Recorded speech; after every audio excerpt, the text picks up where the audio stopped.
Ustadz, ketika kita sedang sholat ada rasa ingin kentut dan kita menahannya, kalau kentut itu masuk lagi, apakah sholat kita batal? Ya, kalau masuk lagi berarti sudah keluar. Nah, berarti batal keluarnya itu ya.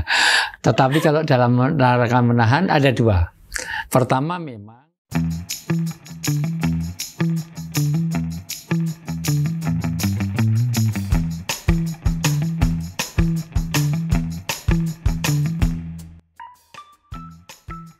Assalamualaikum warahmatullahi wabarakatuh. Waalaikumsalam warahmatullahi wabarakatuh.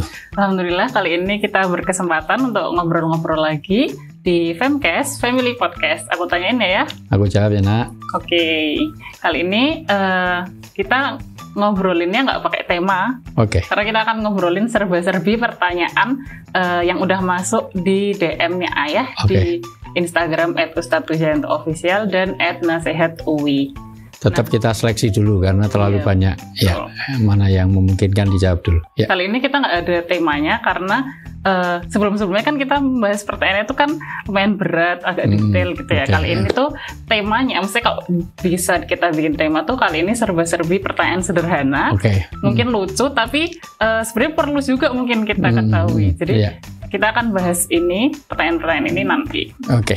Silakan. Kalau gitu karena nggak ada temanya kita langsung ke pertanyaan aja. Silakan. Mana yang diambil acak aja, di random aja. Ini ada pertanyaan lucu tapi aku juga pengen tahu nih. Ustadz, ketika kita sedang sholat ada rasa ingin kentut dan kita menahannya, kalau kentut itu masuk lagi, apakah sholat kita batal? Ya, kalau masuk lagi berarti sudah keluar. Nah, berarti batal keluarnya itu ya. Tetapi kalau dalam larangan menahan ada dua. Pertama memang la sholata bi hadrati ta'am wa adasain. Tidak sah sholat dengan menahan dua hal.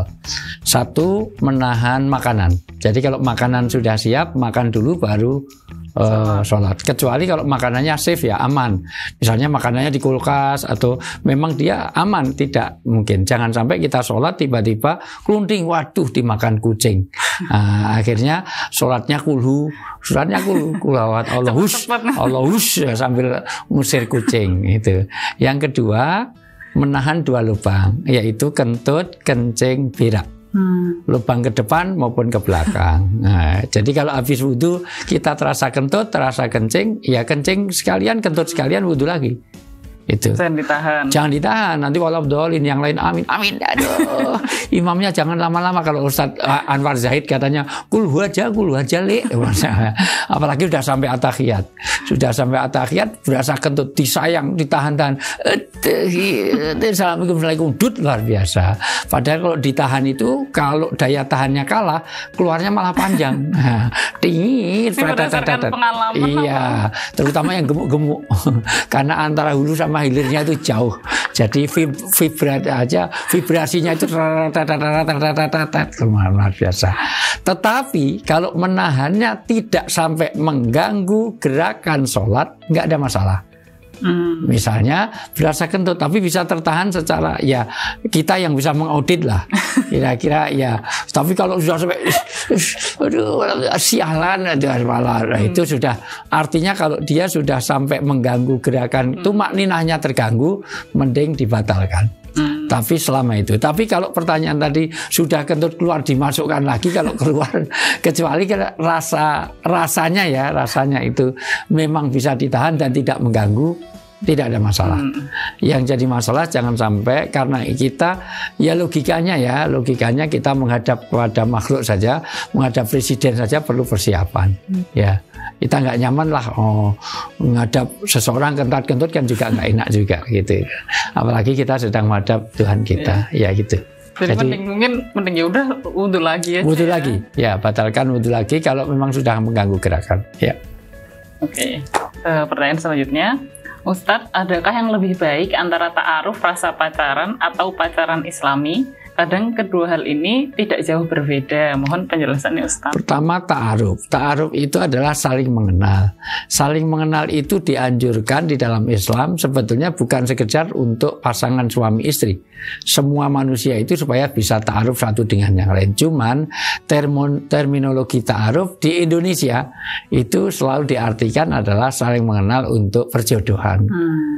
Dan tentu ta'aruf itu ada batas-batasnya, ada di mana ada syariat yang harus dijalankan. Tidak boleh sampai khalwat, yaitu coba dibaca surat Al-Isra ayat 32. Jadi batasannya wala taqrabuz zina. Jangan sampai kamu mendekati zina. Ya.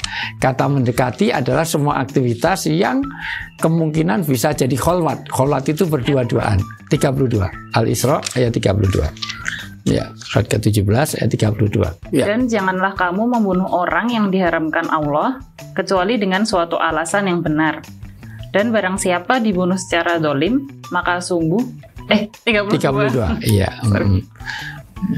Ayat 32. Dan janganlah kamu mendekati zina. Zina itu sungguh suatu perbuatan keji dan suatu jalan yang buruk. Larangan di dalam Islam bukan sekedar zina, mendekati saja nggak boleh. Artinya lebih preventif lagi. Itu saya nggak mendekati, saya berzina, ya apalagi kalau jembatan sempit truk dilarang masuk atau becak dilarang masuk, jangan truk masuk, kan yang dilarang becak loh. Kalau becak saja dilarang masuk, kok malah truk. Demikian juga mendekati zina, karena semua aktivitas yang mengakibatkan perzinaan itu yang tidak boleh, dalam pengertian mulai dari berdua-duaan di tempat sepi atau khalwat, itu berkhalwat, atau sesuatu yang kaitannya dengan arah ke sana yang mengandung syahwati. Saya tidak tahu yang dimaksud dengan pacaran Islami. Mungkin pacaran Islami itu antara pengurus masjid sama pengurus HMI dan PMII, mungkin seperti itu. Tapi jelas nggak ada. Jadi kalau pacaran Islami sebelum dimulai, mari kita mulai dengan baca Al-Fatihah. Setelah selesai Alhamdulillah. Enggak. Tentu itu hanya nggak ada pacaran Islami. Walaupun menurut terminologi di dalam Kamus Besar Bahasa Indonesia, sebetulnya pacaran itu nggak masalah karena berkenalan untuk menjalin kasih sayang untuk menuju pernikahan. Yang salah adalah prakteknya. Konsepnya nggak apa-apa. Nggak apa-apa. Memang suruh saling kenal supaya nanti bagaimana orang akan menikah kalau tidak saling kenal. Tetapi yang jadi salah adalah prakteknya, karena prakteknya senantiasa berkaitan dengan pendekatan zina tadi, ikhtilat, yaitu percampuran laki dan perempuan. Terjadilah, mohon maaf, paling tidak ke KNPI yang terjadi. K itu dari mulai kissing. Kissing itu di toilet, itu kissing. Itu singing, ya itu. Kissing, necking, petting, dan intercourse seksual. Dan sangat disayangkan, hampir 60% menurut penelitian BKKBN, orang sudah mengalami hubungan seks pranikah. Itu naudzubillah min dzalik. Saya rasa Islam itu memudahkan perkawinan, memudahkan pernikahan, maka jalan yang mudah tidak ditempuh, malah meraih jalan-jalan yang tidak ada. Orang kebahagiaan ditempuh dari hal yang melanggar agama. Maka pacaran tidak menjamin kebahagiaan sama sekali. Berapa banyak orang yang pacarannya lebih lama daripada nikahnya. Iya, pacarnya bertahun-tahun, nikah baru 5 bulan sudah billahi taufik wal hidayah. Ya, itu. Jadi saya rasa pertanyaannya kaitannya dengan ta'aruf pacaran Islami, saya tidak tahu, ya. Mungkin nggak ada yang lebih baik, yang paling baik ya yang sesuai dengan syariat ajaran Islam, yaitu saling mengenal. Kalau perlu ada orang ketiga, kalau perlu ada mediator, itu pakai wali supaya jelas. Karena pacaran itu menyuguhkan sesuatu yang imitasi. Orang itu kalau sudah, mohon maaf, kalau orang pacaran pasti dia akan jaim. Nah, yang tadinya ini makannya dikit-dikit, padahal setelah jadi istrinya makannya banyak, tidurnya betah, ngorok, ngentutan, ngileran, ngantuan, itu semuanya. Tadinya wah suka nunduk, setelah jadi suaminya ternyata mata keranjang. Karena orang sedang pacaran pasti jaim. Itu mau ngasih foto aja pasti foto yang pakai bunga. Iya, sudah beauty 360. Ya, itu semuanya. Oke. Jadi nggak penting labelnya apa, yang penting prakteknya sesuai dengan syariat. Sesuai syariat. Di dalam Islam kalau memang dia senang, maka datangi bersama walinya. Nah itu. Dan nobody perfect in the world, tidak ada orang yang perfect. Jadi kita jangan mencari orang yang 100% bagus. Pasti di balik kekurangan ada kelebihan, di balik kelebihan ada kekurangan. Yang penting hanya 4 hal yang jadi pertimbangan. 1, karena kecantikannya. Jangan sampai nikah nggak tahu bedakan mana depan mana belakang. Iya, itu kecantikannya. Yang kedua, kekayaannya. Ketiga, nasabnya. Nasab itu artinya kaitannya dengan keturunan baik-baik atau berketurunan. Lihat dia kinship, kekerabatannya. Dan yang keempat itu agamanya.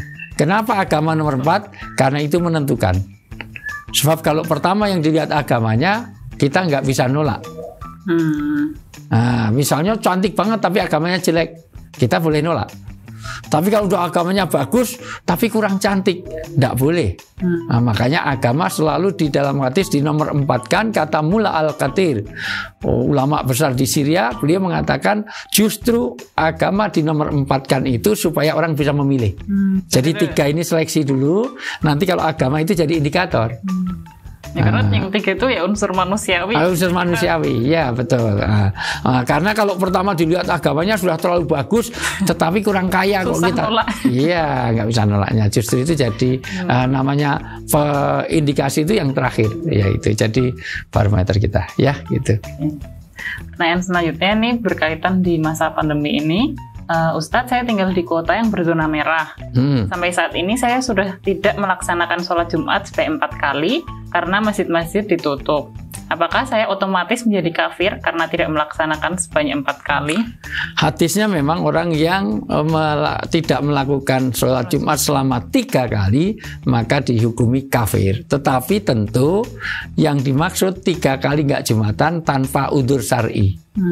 Udzur syar'i itu apa? Karena sakit, karena bepergian, atau seorang wanita, itu memang ada pengecualian, atau ada udzur-udzur yang karena bahaya. Termasuk pandemi ini. Ya, termasuk pandemi. Karena itu tadi zona merah, insya Allah fatwa MUI jelas, dan insya Allah kita tidak lebih pintar daripada majelis ulama, termasuk di Mekah Madinah. Mekah Madinah pun ditutup untuk umrah dan haji. Tentu itu pengecualian. Kalau betul-betul memang dia zona merah itu. Tetapi sebetulnya bukan berarti tidak sholat Jumat. Dia tetap sholat Jumat, cuman diganti zuhur, atau sholat Jumat tetapi tidak di masjid dengan keluarganya atau dengan siapa. Artinya dari sisi ini sekali lagi tidak bolehnya jangan sampai meninggalkan sholat Jumat itu kalau tidak ada halangan. Ya, tapi karena jelas memang di zona merah tidak memungkinkan, memang masjid ditutup, mau dilakukan di mana? Ya sudah, namanya juga zona merah. Keadaan yang darurat itu memang menjadikan sesuatu yang tidak sebagaimana biasanya. Namanya juga darurat. Darurat. Jadi darurat itu yang halal jadi haram, yang haram jadi halal ketika kondisi darurat. Itu daging kambing itu kesukaan Rasulullah jelas, tapi kalau Anda hipertensi misalnya, ya dia katakan jangan makan banyak daging kambing, ya jangan, oh ini kesukaan Rasulullah, ini surah Rasul gitu. Atau gula itu ya halal, tapi karena kena penyakit diabetes meletus gitu ya, kena penyakit diabetes ya jangan banyak mengkonsumsi gula. Gula menjadi haram ketika dia memang dalam kondisi demikian juga pandemi. Insya Allah kita bisa menakar diri karena kita bukan ahli Quran, ahli hadis, maka serahkan pada ahlinya. Fas'alu ala dzikri in kuntum la ta'lamun. Majelis Ulama Indonesia, ulama Mekah dan Madinah, fatwanya jelas mengenai bagaimana protokol kesehatan, bagaimana ada penutupan, karena di zaman Rasulullah ketika ada mat'un, penyakit ta'un, orang yang kena mat'un itu orang taun juga yang di luar tidak boleh keluar, yang di dalam nggak boleh keluar, yang di luar pun tidak boleh masuk. Artinya ada karantina juga. Ya. Oke, jadi insya Allah nggak apa-apa ya. Mudah-mudahan itu. Terus pertanyaan selanjutnya, Ustadz sudah jelas kalau ghibah itu dosa. Ya. Bagaimana jika ghibahnya itu untuk pemimpin atau pemerintah yang kinerjanya buruk dan selalu merugikan rakyatnya? Apakah itu juga berdosa? Ghibah boleh kalau berkaitan dengan menyelesaikan masalah. Kalau ada pemimpin yang zalim, maka dighibahkan untuk disampaikan supaya berubah. Boleh. Itu. Ghibah juga boleh kalau untuk ajakan sedekah. Artinya bukan ghibah sih sebetulnya. Membicarakan rahasia itu kan sesuatu yang ghibah juga. Misalnya supaya orang rajin bersedekah. Atau mendamaikan orang. Boleh juga. Oh dia itu begini, ini begini, supaya untuk menjadi penyelesaian. Itu. Oh dia kok punya sifat yang itu semuanya. Atau kalau itu membahayakan umat. Ya boleh tahu, misalnya orang ini kalau datang itu paling mencuri dan memperkosa, hati-hati karena dia punya track record yang seperti ini. Nah itu kan membicarakan kejelekan orang. Atau sudah dinas dalam Al-Quran, misalnya Fir'aun. Nah, kita kan sering gibahkan Fir'aun, ya, Korun. Oh Korun itu kurang ajar, oh Fir'aun itu kurang ajar. Nah, memang sudah dinas dalam Al-Quran.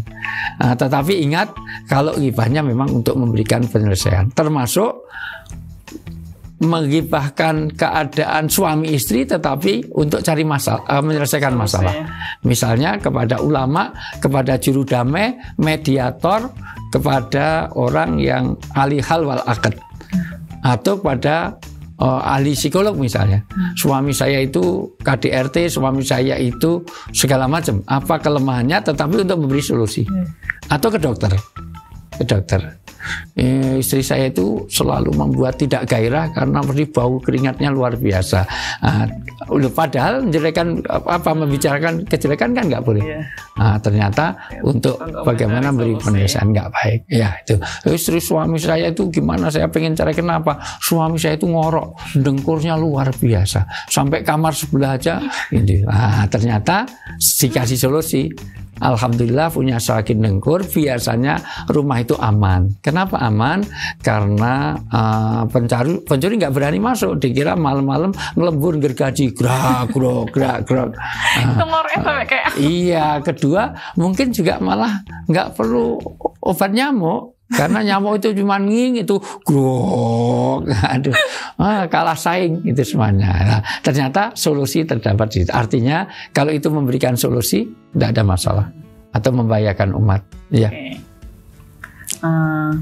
Pertanyaan selanjutnya, Ustadz, rasanya sulit sekali untuk melaksanakan sholat tahajud di sepertiga malam. Sudah memasang alarm berkali-kali dan selalu berurutan setiap menitnya, jadi udah banyak alarmnya, tapi tetap tidak bangun. Mengapa demikian ya Ustadz? Apakah itu tanda Allah tidak meridai?